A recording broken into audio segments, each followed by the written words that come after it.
ਜਿਨੀ ਨਾਮ ਤੇ ਆਇਆ ਗਏ ਮਸ਼ਕਤ ਕਾਲ, ਨਾਨਕ ਤੇ ਮੁਖ ਉਜਲੇ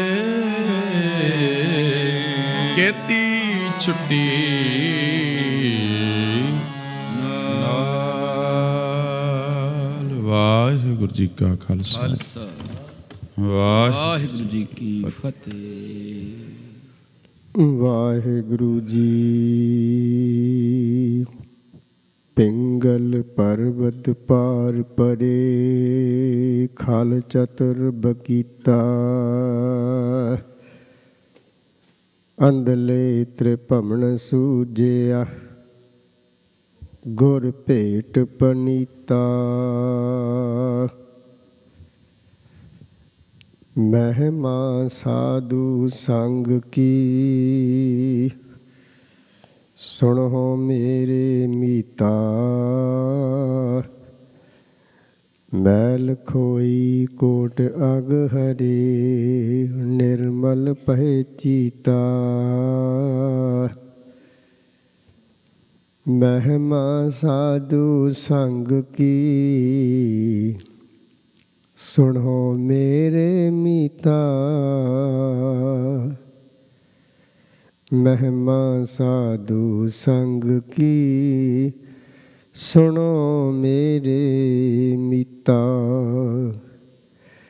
ਵੱਡ ਭਾਗੀ ਹਰ ਸੰਗਤ ਪਾਵੈ, ਭਾਗਹੀਣ ਭ੍ਰਮ ਚੋਟਾਂ ਖਾਵੈ। ਬਿਨ ਭਾਗਾ ਸਤ ਸੰਗ ਨ ਲੱਭੈ, ਬਿਨ ਸੰਗਤ ਮੈਲ ਪਰੀਜੈ ਜੀਉ। ਵੱਡ ਭਾਗੀ ਸਾਧ ਸੰਗ ਪ੍ਰਾਪਤ, ਤਿਨ ਭੇਟਤ ਦੁਰਮਤ ਖੋਈ।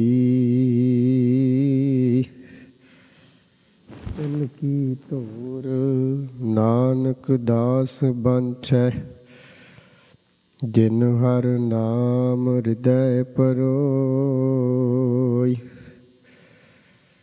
ਸਤਿਗੁਰ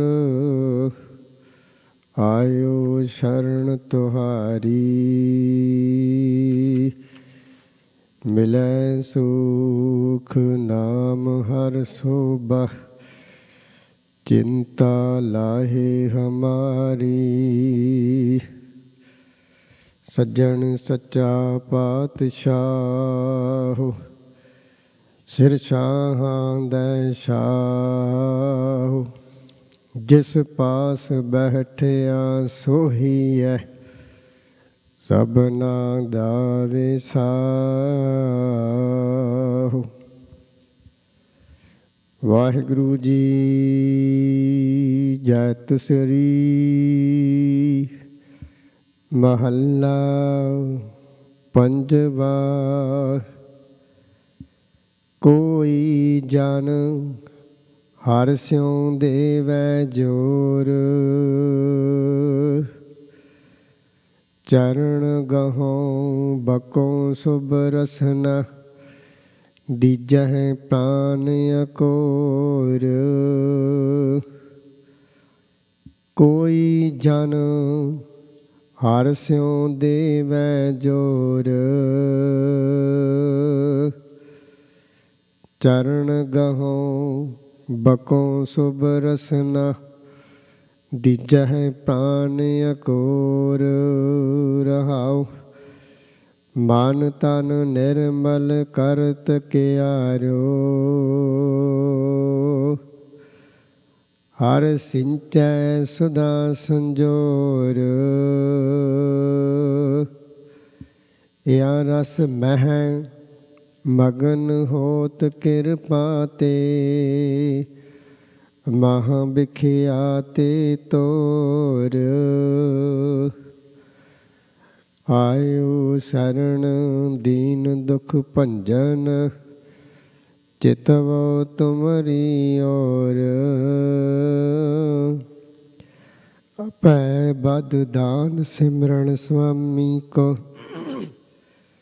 ਪ੍ਰਭ ਨਾਨਕ ਬੰਧਨ ਛੋਰ। ਆਇਓ ਦੀਨ ਆਇਓ ਸਰਣ ਦੀਨ ਦੁਖ ਭੰਜਨ ਚਿਤਵ ਤੁਮਰੀ ਔਰ ਅਪੈ ਪਦ ਦਾਨ ਸਿਮਰਨ ਸੁਆਮੀ ਕੋ ਪ੍ਰਭ ਨਾਨਕ ਬੰਧਨ ਛੋਰ। ਵਾਹਿਗੁਰੂ ਜੀ ਕਾ ਖਾਲਸਾ ਵਾਹਿਗੁਰੂ ਜੀ ਕੀ ਫਤਿਹ। ਗੁਰੂ ਗਰੀਬ ਨਵਾਜ ਚਵਰ ਤਖਤ ਤੇ ਮਾਲਕ ਸ਼ਬਦ ਗੁਰੂ ਆਗਿਆ ਭਈ ਅਕਾਲ ਕੀ ਤਬਹਿ ਚਲਾਇਓ ਪੰਥ ਸਭ ਸਿੱਖਨ ਕੋ ਹੁਕਮ ਹੈ ਗੁਰੂ ਮਾਨਿਓ ਗ੍ਰੰਥ। ਇਹ ਹੁਕਮ ਕਲਗੀਧਰ ਪਾਤਸ਼ਾਹ ਸੱਚੇ ਪਾਤਸ਼ਾਹ ਜੀ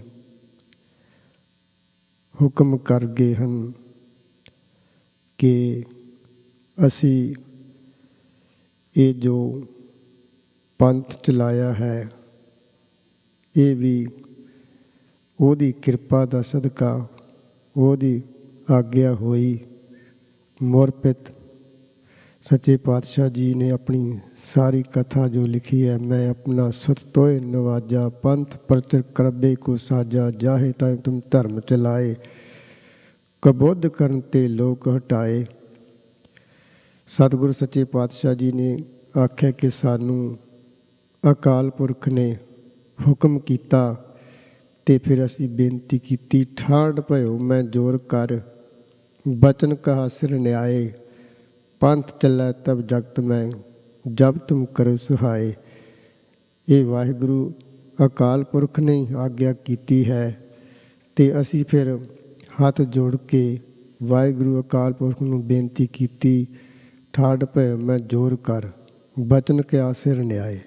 ਸਿਰ ਨਵਾ ਕੇ ਅਸੀਂ ਵਾਹਿਗੁਰੂ ਅਕਾਲ ਪੁਰਖ ਨੂੰ ਨਮਸਕਾਰ ਕੀਤੀ ਪੰਥ ਚੱਲੈ ਤਬ ਤਖਤ ਮੈਂ ਜਬ ਤੁਮ ਕਰੋ ਸਹਾਏ। ਇਹ ਜੋ ਮਾਤਲੋਕ ਦੀ ਧਰਤੀ 'ਤੇ ਤੁਸੀਂ ਜਾਓ ਤੀਸਰਾ ਪੰਥ ਜੋ ਤੁਸੀਂ ਚਲਾਉਣਾ ਹੈ। ਜਿਹੜੇ ਲੋਕ ਇੱਥੇ ਬੜੇ ਅਤਿਆਚਾਰ ਪਾਪ ਕਰ ਰਹੇ ਸਨ ਉਹਨਾਂ ਪਾਪੀਆਂ ਨੂੰ ਦੰਡ ਦੇਣੀ ਹੈ ਅਤੇ ਸੱਚੇ ਪਾਤਸ਼ਾਹ ਜੀ ਨੇ ਆਖਿਆ ਕਿ ਜੇ ਤੁਸੀਂ ਕਿਰਪਾ ਕਰੋਗੇ ਸਹਾਈ ਹੋਗੇ ਤਾਂ ਹੀ ਇਹ ਪੰਥ ਚੱਲ ਸਕਦਾ ਹੈ। ਅਤੇ ਸਤਿਗੁਰੂ ਜੀ ਨੇ ਇਹ ਬਚਨ ਕੀਤੇ ਨੇ ਕਿ ਇਹ ਜਿਹੜਾ ਪੰਥ ਵੀ ਚਲਾਇਆ ਉਹ ਵੀ ਵਾਹਿਗੁਰੂ ਦੀ ਕਿਰਪਾ ਹੋਈ ਹੈ ਅਤੇ ਵਾਹਿਗੁਰੂ ਨੇ ਸਾਨੂੰ ਹੁਕਮ ਕੀਤਾ ਹੈ ਆਗਿਆ ਭਈ ਅਕਾਲ ਕੀ ਤਭੀ ਚਲਾਇਓ ਪੰਥ। ਤਾਂ ਹੀ ਅਸੀਂ ਪੰਥ ਚਲਾਇਆ ਖਾਲਸਾ ਪੰਥ ਸਭ ਸਿੱਖਣ ਕੋ ਹੁਕਮ ਹੈ ਗੁਰੂ ਮਾਨਿਓ ਗ੍ਰੰਥ। ਗੁਰੂ ਮਾਨਿਓ ਗ੍ਰੰਥ ਦਾ ਵੀ ਹੁਕਮ ਕਲਗੀਧਰ ਪਾਤਸ਼ਾਹ ਜੀ ਹੁਕਮ ਕਰ ਗਏ ਅਤੇ ਜੋ ਖਾਲਸਾ ਪੰਥ ਸਜਾਇਆ ਇਹ ਵੀ ਪਰਮਾਤਮਾ ਦੇ ਮੌਜ ਦੇ ਵਿੱਚ ਪਰਮਾਤਮਾ ਨੇ ਹੁਕਮ ਕੀਤਾ ਅਤੇ ਇਹ ਜੋ ਅਸੀਂ ਖਾਲਸਾ ਪੰਥ ਸਜਾਇਆ ਹੈ ਇਹ ਵਾਹਿਗੁਰੂ ਦੀ ਅਕਾਲ ਪੁਰਖ ਦੀ ਮੌਜ ਹੈ ਅਤੇ ਇਹ ਕਲਗੀਧਰ ਪਾਤਸ਼ਾਹ ਜੀ ਨੇ ਹੀ ਹੁਕਮ ਕੀਤਾ ਕਿ ਇਹ ਗੁਰਸਿੱਖੋ ਤੁਸੀਂ ਹੋਰ ਕਿਸੇ ਨੂੰ ਨਹੀਂ ਮੰਨਣਾ। ਗੁਰੂ ਗ੍ਰੰਥ ਸਾਹਿਬ ਮਹਾਰਾਜ ਜੀ ਦੇ ਲੜ ਲੱਗ ਕੇ ਸਾਨੂੰ ਗਏ ਨੇ 10 ਪਾਤਸ਼ਾਹੀਆਂ ਦੀ ਜਿਹੜੀ ਜੋਤ ਹੈ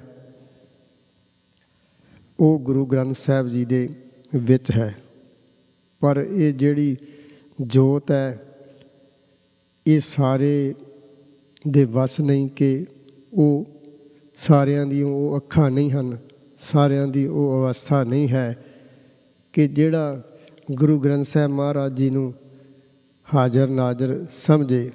ਬਹੁਤ ਜੱਗ ਮੈਂ ਉੱਤਮ ਕਾਢੀਐ ਵਿਰਲੇ ਕੇਈ ਕੇ। ਬਹੁਤ ਕੋਈ ਬਿੱਲਾ ਜਿਹੜਾ ਗੁਰੂ ਦਾ ਪਿਆਰਾ ਜੁੜਿਆ ਹੋਵੇ ਕਿ ਉੱਦਾਂ ਆਪਾਂ ਮੰਨਦੇ ਹਾਂ ਕਿ ਗੁਰੂ ਗ੍ਰੰਥ ਸਾਹਿਬ ਸਾਡੇ ਗੁਰੂ ਨੇ ਮੱਥਾ ਟੇਕਦੇ ਹਾਂ ਪਰ ਜਿਹੜੀ ਜੋਤ ਹੈ ਅਸਲੀ ਜਿਹੜੀ ਹਾਜ਼ਰ ਨਾਲ ਪ੍ਰਤੱਖ ਗੁਰੂ ਉਹ ਫਿਰ ਕੋਈ ਬਿਰਲਾ ਹੀ ਸਮਝਦਾ ਨਾ। ਦੇਖੋ ਕਈ ਵਾਰ ਬੰਦਾ ਬੰਦੇ ਤੋਂ ਭੈ ਖਾਂਦਾ ਹੈ, ਪਰ ਗੁਰੂ ਤੋਂ ਨਹੀਂ ਡਰਦਾ। ਕਈ ਵਾਰ ਗੁਰੂ ਸਾਹਿਬ ਜੀ ਦੀ ਹਜ਼ੂਰੀ ਵਿੱਚ ਵੀ ਕੋਈ ਤਕੜਾ ਵਿਅਕਤੀ ਆ ਜਾਏ ਜਾਂ ਕੋਈ ਕਿਤੇ ਜੌਬ ਕਰ ਰਿਹਾ, ਉਹ ਤੋਂ ਡਰੂਗਾ ਵੀ ਇਹ ਪ੍ਰਬੰਧਕ ਹੈ, ਸਾਨੂੰ ਕੁਛ ਕਵੇ ਨਾ। ਪਰ ਜਿਹੜਾ ਗੁਰੂ ਹੈ, ਗੁਰੂ ਤੋਂ ਤਾਂ ਡਰੂਗਾ ਜੇ ਉਹਨੂੰ ਉਹ ਪ੍ਰਤੱਖ ਗੁਰੂ ਸਮਝੇਗਾ। ਨਹੀਂ ਤਾਂ ਆਮ ਤਾਂ ਇਹ ਸੋਚਦੀ ਵੀ ਇੱਕ ਬਾਣੀ ਲਿਖੀ ਹੈ, ਇੱਕ ਕਿਤਾਬ ਹੈ ਕਿ ਉਹਨਾਂ ਦੀ ਨਿਗਾਹ ਦੇ ਵਿੱਚ ਅਤੇ ਮਹਾਰਾਜ ਕਿਹੜਾ ਦੇਖਦੇ ਨੇ। ਪਰ ਸੱਚੇ ਪਾਤਸ਼ਾਹ ਜੀ ਜਿਹਨੂੰ ਕਹਿ ਤਾ ਕਿ ਪ੍ਰਗਟ ਗੁਰਾਂ ਕੀ ਦੇਹ, ਦੇਹ ਉਹ ਹੀ ਸਮਝ ਸਕਦਾ ਹੈ, ਹਾਜ਼ਰ ਨਾਜ਼ਰ ਉਹ ਸਮਝ ਸਕਦਾ ਹੈ ਜਿਹੜਾ ਪੂਰਨ ਗੁਰੂ ਦੇ ਨਾਲ ਜੁੜ ਗਿਆ, ਜਿਸ 'ਤੇ ਕਿਰਪਾ ਹੈ, ਜਿਹਨੇ ਸਮਝ ਲਿਆ ਗੁਰੂ ਗ੍ਰੰਥ ਸਾਹਿਬ ਮਹਾਰਾਜ ਜੀ ਨੂੰ ਕਿ ਇਹ ਸਾਡੇ ਪ੍ਰਤੱਖ ਗੁਰੂ ਨੇ। ਜਿਹੜੇ ਸਮਝ ਜਾਂਦੇ ਨੇ, ਜਿਨ੍ਹਾਂ ਨੂੰ ਦਿਖਦਾ, ਉਹ ਕਦੇ ਵੀ ਗੁਰੂ ਗ੍ਰੰਥ ਸਾਹਿਬ ਜੀ ਦੀ ਹਜ਼ੂਰੀ ਵਿੱਚ ਉੱਚੀ ਵੀ ਨਹੀਂ ਬੋਲਦੇ, ਕਿਸੇ ਨੂੰ ਵੱਧ ਘੱਟ ਸ਼ਬਦ ਨਹੀਂ ਬੋਲਦੇ ਕਿ ਗੁਰੂ ਸਾਹਿਬ ਜੀ ਬੈਠੇ ਨੇ। ਪਰ ਜੇ ਗੁਰੂ ਸਾਹਿਬ ਜੀ ਦੀ ਕਿਰਪਾ ਹੋ ਜਾਏ ਅਤੇ ਉਹ ਤਾਂ ਹੀ ਗੁਰੂ ਨੂੰ ਸਮਝਿਆ ਜਾਂਦਾ ਹੈ। ਨਹੀਂ ਤਾਂ ਬੜਾ ਇਹ ਔਖੀ ਗੱਲ ਹੈ ਗੁਰੂ ਨੂੰ ਸਮਝਣਾ। ਗੁਰੂ ਸਾਹਿਬ ਜੀ ਨੇ ਸਾਨੂੰ ਹੁਕਮ ਕੀਤਾ ਕਿ ਪ੍ਰਗਟ ਗੁਰਾਂ ਕੀ ਦੇਹ, ਗੁਰੂ ਗ੍ਰੰਥ ਸਾਹਿਬ ਮਹਾਰਾਜ ਸੱਚੇ ਪਾਤਸ਼ਾਹ ਜੀ ਹਨ। ਤੁਸੀਂ ਗੁਰੂ ਸਾਹਿਬ ਜੀ ਦੇ, ਗੁਰੂ ਗ੍ਰੰਥ ਸਾਹਿਬ ਮਹਾਰਾਜ ਜੀ ਦੇ ਲੜ ਲੱਗਣਾ ਹੈ। ਆਪ ਜੀ ਰਾਗੀ ਸਿੰਘਾਂ ਪਾਸੋਂ ਸਰਵਣ ਕਰ ਰਹੇ ਸੀ, ਸ੍ਰੀ ਹਰਿਕ੍ਰਿਸ਼ਨ ਧਿਆਈਐ ਜਿਸ ਡਿਠੇ ਸਭ ਦੁੱਖ ਜਾਏ।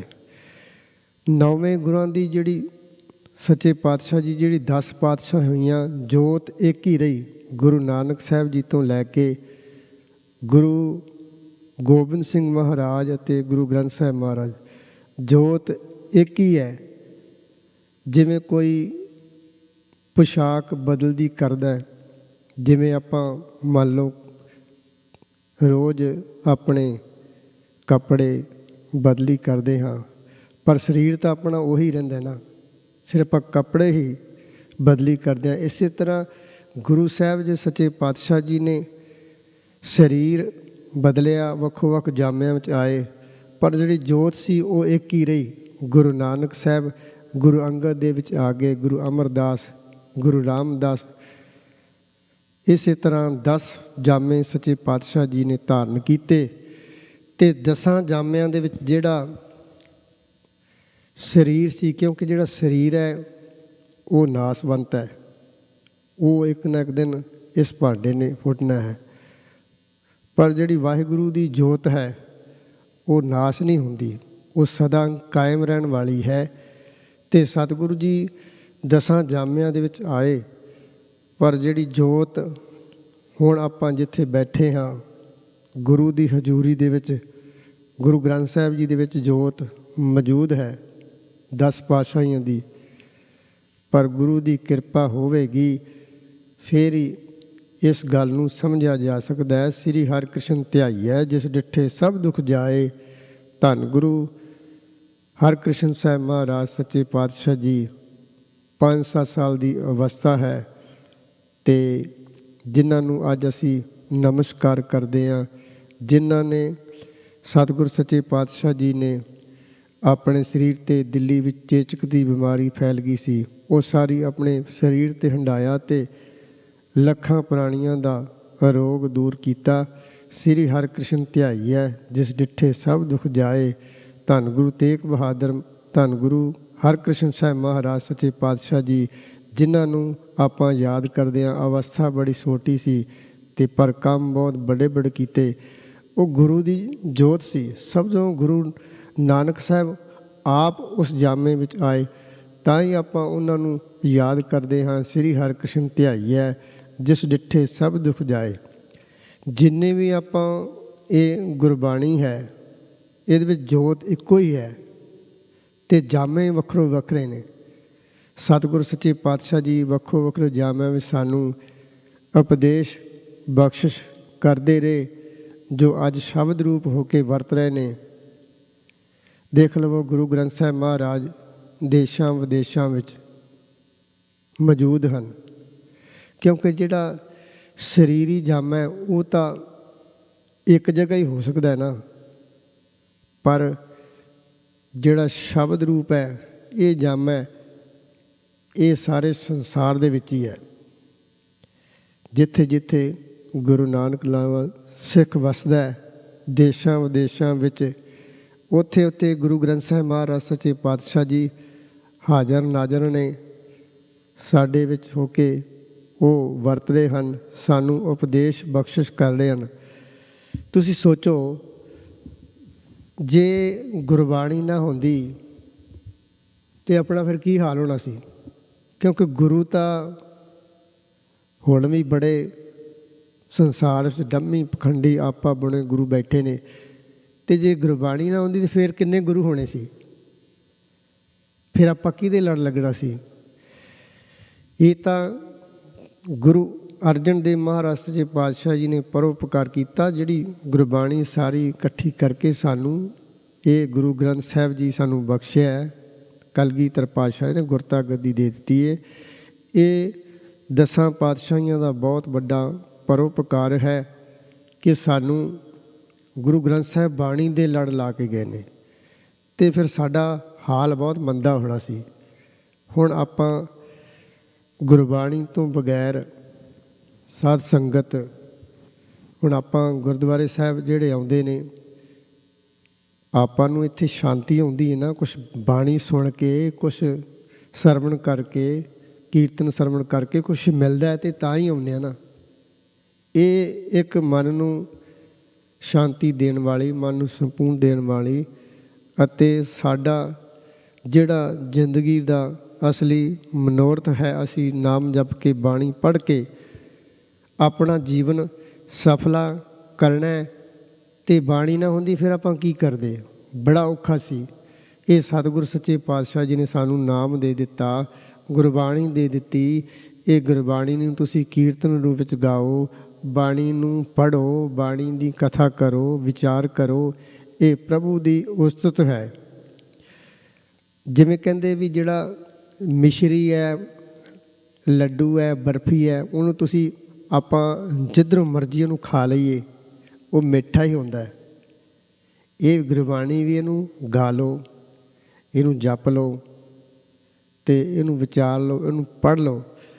ਜਦੋਂ ਜੁੜ ਕੇ ਬੰਦਾ ਕਰਦਾ ਅਤੇ ਫਿਰ ਸਮਝੋ ਮਿਸ਼ਰੀ ਦੀ ਤਰ੍ਹਾਂ ਮਿੱਠਾ ਖਾ ਰਿਹਾ, ਅਤੇ ਉਹਨੂੰ ਪਿਆਰ ਨਾਲ ਤੁਸੀਂ ਪੜ੍ਹੋ, ਜਪੋ, ਫਿਰ ਆਨੰਦ ਬਹੁਤ ਆਉਂਦਾ ਹੈ। ਇਹ ਜਿਹੜਾ ਗੁਰਬਾਣੀ ਦਾ ਵਿਸ਼ਾ ਹੈ, ਗੁਰਬਾਣੀ ਪੜ੍ਹਨੀ ਹੈ, ਇਹ ਇੱਕ ਪਿਆਰ ਦਾ ਵਿਸ਼ਾ ਹੈ। ਜਦੋਂ ਬੰਦਾ ਪਿਆਰ ਦੇ ਨਾਲ ਗੁਰਬਾਣੀ ਪੜ੍ਹਦਾ ਨਾ, ਸਹਿਜ ਦੇ ਨਾਲ, ਸਹਿਜੇ ਸਹਿਜੇ, ਜਿਵੇਂ ਆਪਾਂ ਸਹਿਜ ਪਾਠ ਕਰਦੇ ਹਾਂ ਨਾ, ਉਹਦਾ ਮਤਲਬ ਹੀ ਇਹੀ ਹੈ ਕਿ ਸਹਿਜ ਦੇ ਨਾਲ ਕਰਨਾ। ਸਹਿਜ ਪਾਠ ਜਿਹੜਾ ਉਹ ਤੁਸੀਂ ਮਹੀਨੇ ਵਿੱਚ ਵੀ ਕਰ ਸਕਦੇ ਹੋ, ਤੁਸੀਂ ਸਾਲ ਵਿੱਚ ਵੀ ਕਰ ਸਕਦੇ ਹੋ। ਹੁਣ ਕਈ ਵਿਅਕਤੀ ਕਰਦੇ ਨੇ, ਕੋਈ ਮਹੀਨੇ ਵਿੱਚ ਭੋਗ ਪਾਉਂਦਾ, ਕੋਈ 2 ਮਹੀਨਿਆਂ 'ਚ, ਕਈ ਸਾਲ ਕਈਆਂ ਨੂੰ ਲੱਗ ਜਾਂਦਾ ਹੈ, ਕਈ ਹਫ਼ਤੇ ਵਿੱਚ ਭੋਗ ਪਾਉਂਦੇ ਨੇ। ਜਿਹੜਾ ਆਪਾਂ ਗੁਰੂ ਘਰਾਂ ਵਿੱਚ ਸਹਿਜ ਪਾਠ ਕਰਦੇ ਹਾਂ ਜਾਂ ਅਖੰਡ ਪਾਠ ਕਰਦੇ ਹਾਂ, ਇਹ ਇੱਕ ਮਰਜ਼ਾਦਾ ਮਤਲਬ ਚੱਲੀ ਹੈ।